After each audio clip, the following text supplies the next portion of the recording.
Assalamualaikum warahmatullahi wabarakatuh. Selamat pagi menuju siang teman-teman. Yang terhormat Bapak dosen selaku pengampu mata kuliah Sistem Informasi Manajemen. Di sini saya selaku moderator. Sebelumnya perkenalkan, nama saya Farel Rajana Fadilah. Saya bertugas sebagai moderator untuk rekan-rekan saya dari kelompok 3. Sebelumnya saya akan memperkenalkan dulu nih beberapa anggota dari kelompok 3. Yang pertama itu ada Najwa Putri Naima, ada Naila Naya Nurul Fatma, ada Najwa Amira Hasanah, ada Fenty Susilawati, ada Selina Ayu Putri Cahyani, ada Ridho Robiansyah, dan ada Muhammad Irfan Anahar. Nah, baik teman-teman, di sini teman-teman dari kelompok 3 akan menyampaikan materi tentang meningkatkan proses pengambilan keputusan. Tanpa berlama-lama, kita langsung saja masuk ke materi yang pertama yang akan disampaikan oleh saudara Najwa Putri Naima. Oke, yang pertama pengertian pengambilan keputusan. Apa sih pengambilan keputusan itu?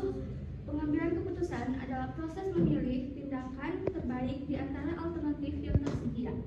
Keputusan diambil berdasarkan data, pengalaman, dan analisis sistem informasi. Ini bertujuan untuk mengurangi ketidakpastian dan meningkatkan efektivitas organisasi. Misalnya, manajer toko memutuskan promosi produk berdasarkan data penjualan. Nah, teman-teman, yang pertama ada keputusan operasional. Ini itu seperti rutinitas harian kita. Fokusnya itu ke hal-hal yang sering kita lakukan setiap harinya. Datanya itu diambil langsung dari sistem transaksi atau TPS. Tujuannya biar bisnis itu tetap stabil dan efisien. Dan ada contohnya dari keputusan operasional. Yang pertama ada penggajian, inventor, dan jadwal kerja. Next. Lanjut ke keputusan manajerial. Keputusan manajerial ini sifatnya itu semi terstruktur. Artinya, gak cuman pakai data angka aja, tapi butuh feeling dari manusia juga. Di sini kita pakai laporan dari MIS dan bantuan analisis dari DSS. Contoh dari keputusan manajerial, yang pertama ada perencanaan produksi dan evaluasi kinerja karyawan. Next. Di sini yang terakhir ada keputusan strategis. Biasanya diambil oleh top manajemen. Sifatnya itu tidak terstruktur karena dampaknya panjang banget buat masa depan perusahaan. Alatnya itu dibantu oleh EIS, Executive Information System, dan analisis Business Intelligence. Contohnya itu ada ekspansi pasar, merger, dan inovasi produk.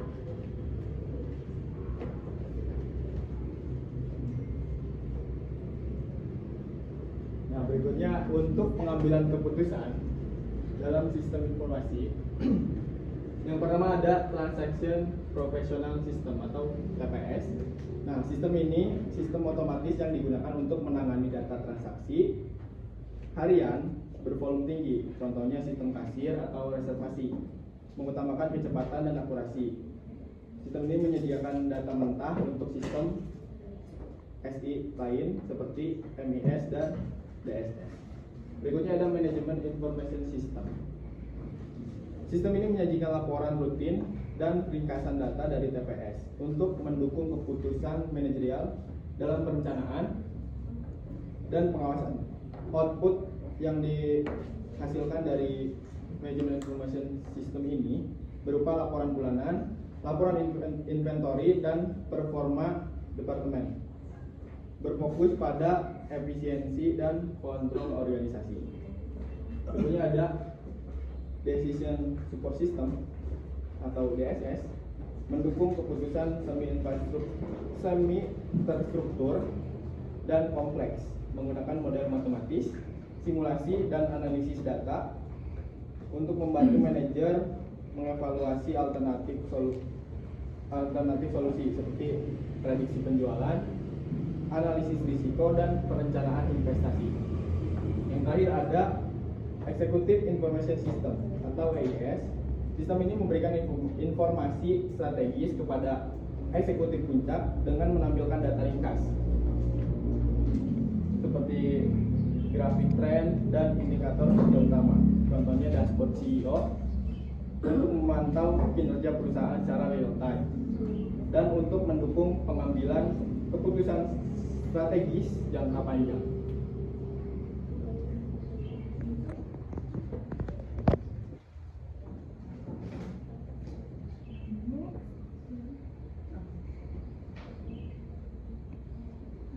Nah, selanjutnya dalam pengambilan keputusan juga BI dan AI sangat berperan penting. BI itu ibarat alat bantu untuk membaca dan memahami data. Data yang awalnya cuma angka-angka, data transaksi, atau laporan penjualan itu diubah sama BI supaya jadi informasi yang gampang dilihat dan dapat dipahami. Dengan adanya BI ini, pengambilan keputusan bisa melihat tren, menemukan pola, kayak semisal produk mana sih yang paling laku dan mengetahui masalahnya itu lebih cepat. Contoh dari BI itu kayak ada Power BI atau Google Data Studio. Next.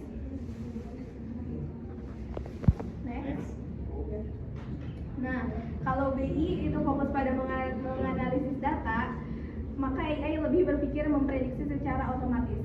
AI bisa belajar dari data yang lalu memberikan rekomendasi untuk masa yang akan datang. Lalu datanya juga dianalisis langsung oleh manusia, tapi ya. Terus peran AI-nya juga yang pertama ada mempercepat analisis data, mengurangi bias manusia, dan membantu prediksi masa depan. Jadi teman-teman, jika BI dan AI digabungkan, ini akan menjadi satu kesatuan yang pas karena pengambilan keputusan jadi lebih objektif, cepat, dan strategis.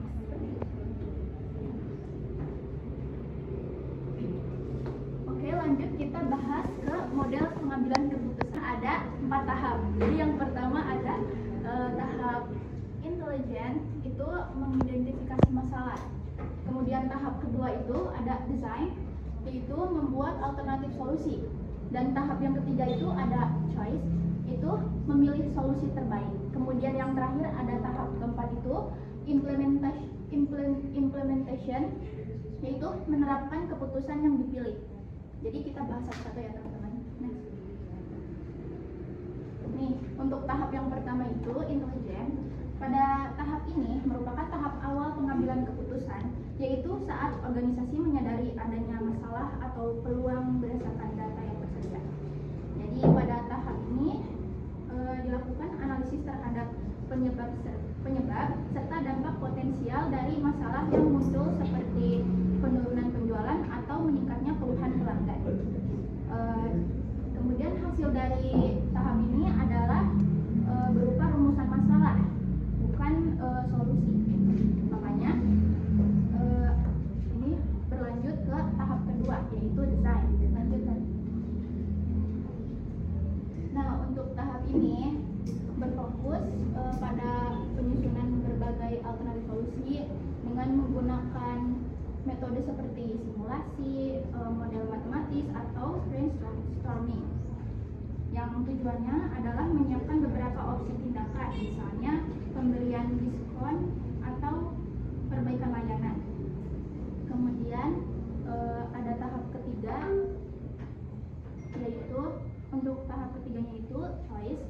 Nah, tahap choice ini merupakan tahap pengambilan keputusan inti, yaitu memilih solusi yang paling menguntungkan dan paling realistis untuk diterapkan berdasarkan analisis biaya dan manfaat dengan dibantu oleh DSS.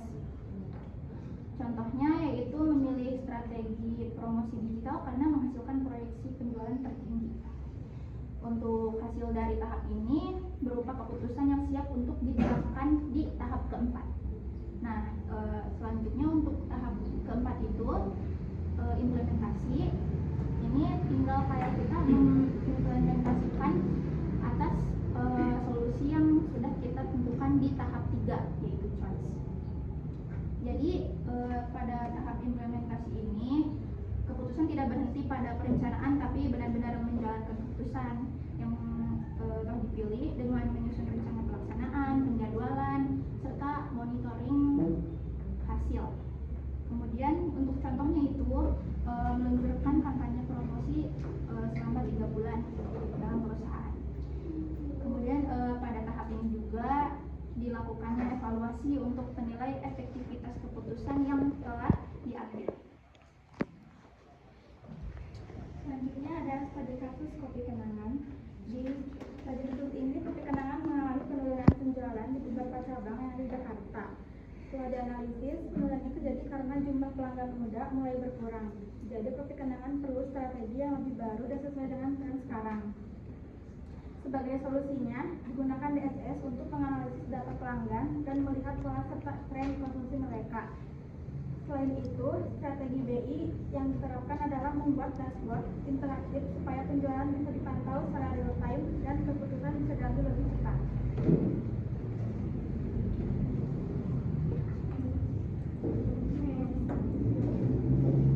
Jadi kesimpulannya, sistem informasi membantu pengambilan keputusan dengan menyediakan data yang akurat, relevan, dan tepat waktu.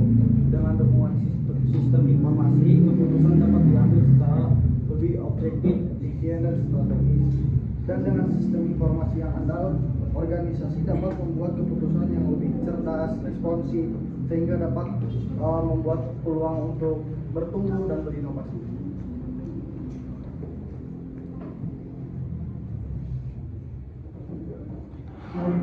Oke, baik. Terima kasih kepada teman-teman kelompok 3 yang sudah memaparkan materinya ya, yang cukup menarik dan dapat dipahami oleh kita semua. Sekarang kita masuk ke sesi tanya jawab. Silakan bagi teman-teman yang ingin mau bertanya, acukan tangannya dan memperkenalkan dirinya. Izin bertanya, nama saya Kirahani. Menurut kalian, kalau data dari sistem informasi seperti TPS, MIS, dan DSS sudah lengkap, tapi hasil keputusannya tetap salah, itu lebih karena kesalahan sistemnya atau manusianya? Dan kenapa hal tersebut bisa terjadi? Terima kasih. Oke, aku mau menjawab pertanyaan dari Eki.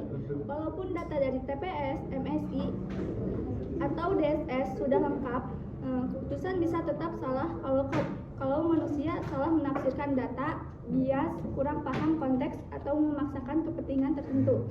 Sistem hanya menyajikan dan mengelola data sesuai aturan, tetapi keputusan akhir tetap ada di tangan manusia. Jadi kualitas keputusan sangat bergantung pada kemampuan, pengalaman, dan objektivitas pengambilan keputusan. Oke, izin bertanya untuk kelompok 3. Menurut kalian, apa risiko terbesar kalau perusahaan itu ngambil keputusan tanpa data dari sistem informasi? Izin menjawab pertanyaan dari Rizka. Risiko terbesarnya adalah keputusan menjadi lebih subjektif tanpa data yang jelas. Keputusan hanya berdasarkan intuisi semata dan peluang salah langkah menjadi lebih besar. Cukup. Izin bertanya, perkenalkan nama aku Alia Vero Jamro. Menurut kalian, apa tantangan terbesar dalam penerapan AI dan BI di perusahaan Indonesia? Oke, izin menjawab pertanyaan Alia tadi mengenai apa tantangan terbesar dalam penerapan AI dan BI di perusahaan Indonesia. Nah, jadi tantangan terbesar penerapan AI dan BI di perusahaan Indonesia itu adalah data yang belum rapi, keterbatasan SDM yang paham sama data, terus mindset manajemen yang masih menganggapnya itu sebagai biaya, bukan investasi gitu. Selain itu juga biaya dan keamanan data juga jadi penghambat utama. Apakah cukup, Alia? Cukup. Baik, karena waktu sudah mendekati akhir, maka sesi presentasi hari ini saya akhiri. Semoga materi yang telah disampaikan bermanfaat bagi kita semua. Saya selaku moderator izin pamit undur diri, kurang lebihnya mohon maaf. Wassalamualaikum warahmatullahi wabarakatuh. Waalaikumsalam.